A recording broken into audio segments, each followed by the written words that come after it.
Hey guys, Dave Jr. with Well Built Equipment. Today we are going to show you guys how to do your preventative maintenance on your engine for your CTE Traccess 230-75. So we got a new unit in here. Just going to show you guys where the filters are located and what filters and tools you need in order to do the maintenance on it. So you can see we already have the engine shroud off. We always want to make sure that we have the battery disconnect off when we're working on the machine. I'm going to show you guys where the oil filter is located. So you can see we got a new one on there from Kubota.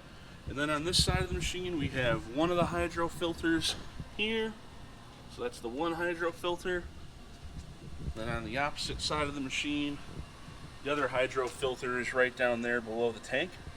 When doing the hydro filters, you just need a wrench or a socket to unscrew the bottom one. You can use either an 1 3/16 or a 30mm for changing the hydraulic filter. And the hydraulic filters can only be purchased from a CTE dealer due to the micron that's in them. Then for doing your fuel filter and your oil filters, your oil usage is going to depend on where your temperature zone is. So just Google the manual for a Kubota D602 engine and then follow the requirements based on where you are in the temperature zone for your oil usage. For the oil filters, we usually use Baldwin or CarQuest. And I'll give you guys those filter numbers here at the end of the video. We're going to show you, here's the fuel filter on your machine. And then in order to change the fuel filter, Kubota's got this great thing. It's a fuel shutoff switch. So if you turn that off, that'll keep fuel from going back into the fuel bowl. When you change the filter, you're going to unscrew this silver part right here. And then the bowl comes off with it. Make sure you don't lose the O-ring. Clean the bowl out, replace the filter, and then refill the bowl before installing. And once it's refilled, turn this valve back on and that'll return fuel to the system. Usually every time we do the oil changes and preventive maintenance on it, we really like to do a fuel tank flush, especially in the tree industry or for our painting contractors, due to the amount of contaminants that can get into your fuel. CTE's made that real easy for us. In order to drain the tank and flush it, you're going to need either an 1 1/4" socket or a 32mm socket. And then if you go on the bottom side of this tank, you can see mechanic's dream.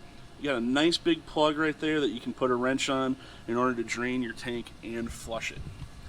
Alright, so now you know where everything's located on the machine. I'm going to go ahead and give you the filter numbers. If you're going for the air filter, which is located up here on the top, the air filter is a Baldwin part number RS3715 or a CarQuest 88449. Your oil filter, located on the other side of the engine, is a Baldwin part number B1400 or a CarQuest 85358. And then for your fuel filter down here, it is a Baldwin part number PF872 or a CarQuest number 86389. And again, we suggest changing your oil and filters on this engine every 150 hours or sooner if you see any smoking occurring coming from your engine. If you do not want to do your own preventative maintenance, you can always call us in the office at 708-279-7574 and schedule to come in our shop. Usually we can get your preventative maintenance done in and out in under an hour.